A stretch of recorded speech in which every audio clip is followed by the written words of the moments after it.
Hello everybody, welcome back to Martin's Koi Pond. As you can see, today we're going to do some water tests. It's a week now since the liner went in and the pond was starting to fill. So I thought I'd do some tests to see where we are. Now I did some tests 2 days ago, and at that time I only tested the ammonia nitrite and nitrate, but I'm going to do all the tests today. So 2 days ago I had 0.2 ammonia, 0.25 nitrite and 2.5 nitrate. So be interested to see how much they've gone up by today. I've got a glass of pond water to test. iPad ready on timer for doing the time tests, and a nice fresh brew.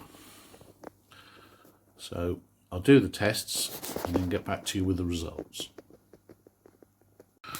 Right, we've done the tests, and pond seems to be cycling pretty well because I've got quite a bit of nitrate, and to have that it means the 3 types of beneficial bacteria I added last Thursday to the filter.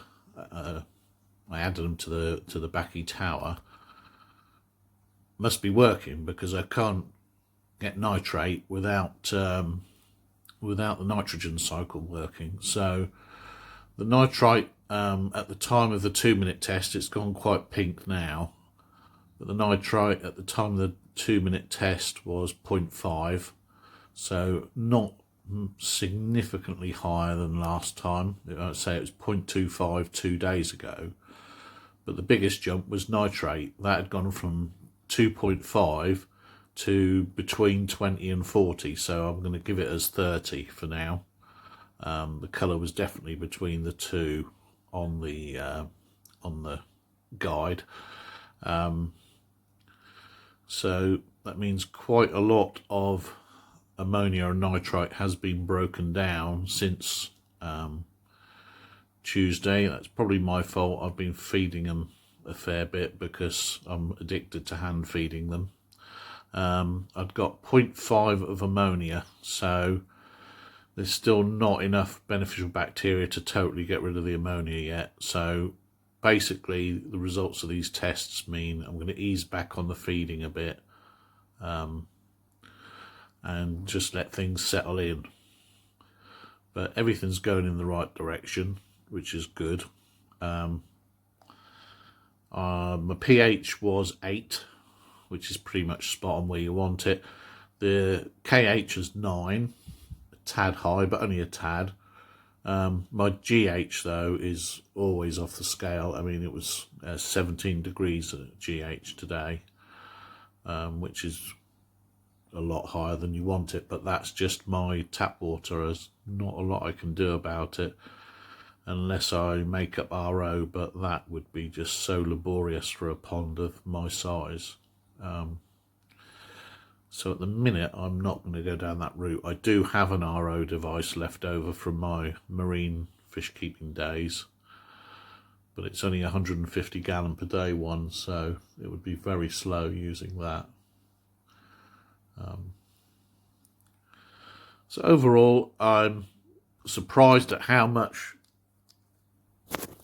the nutrient levels have jumped in 2 days. Some of that's down to feeding, but I'm happy with the results.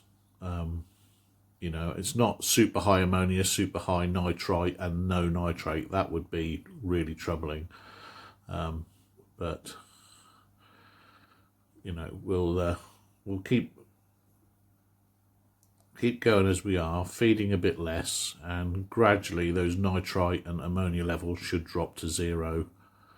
I did find with the previous little pond I had that it takes quite a while to get the nitrite to 0, whereas in my aquariums, which I've been keeping nearly 40 years, never had nitrite issues. Normally the cycle goes really fast past the nitrite spike, but it lasts quite a while in a pond. I don't know whether that's due to the colder temperatures or what, but anyway, I'm rambling on now, so I'll stop this bit here.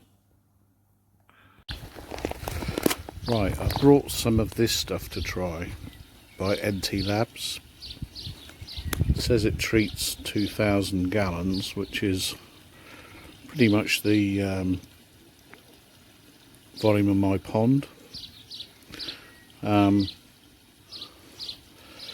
going to use it to try and preempt any blanket weed coming, but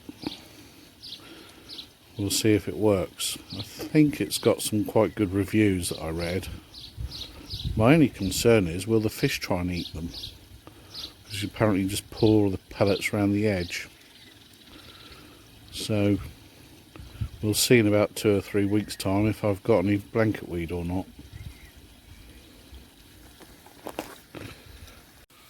Right, I've put the barley straw pellets in.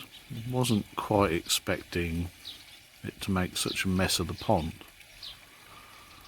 The vast majority of it has sunk, but there is a fair bit floating, and the fish can't seem to get out of their heads that it might be food. I had to turn my skimmer off for obvious reasons. It'll just get choked with this stuff. I guess what will happen is it'll gradually just get waterlogged and sink to the bottom. You can actually see it along the bottom on the far side of the pond where I poured it all in the edge.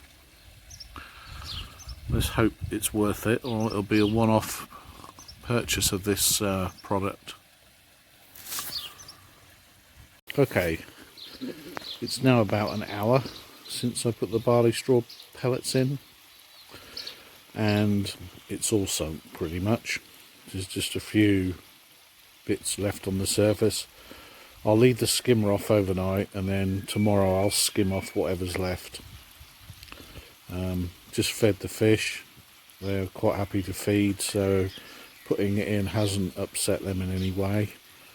I've also put a bag full of pebbles along this back end of the pond. So 2 sides are now completely finished. So looking from here, it's pretty finished. Over here, it's getting ready to put some slate down. I tried along in the bricks, but the wife doesn't like the bricks, so we've decided we're gonna put a line of big slate rocks down that edge. It's going to obviously cost us more money, but you know, we want it to look as best as possible. And she's quite right, the bricks do look a bit nasty really. So barley straw is in. Let's see if it works.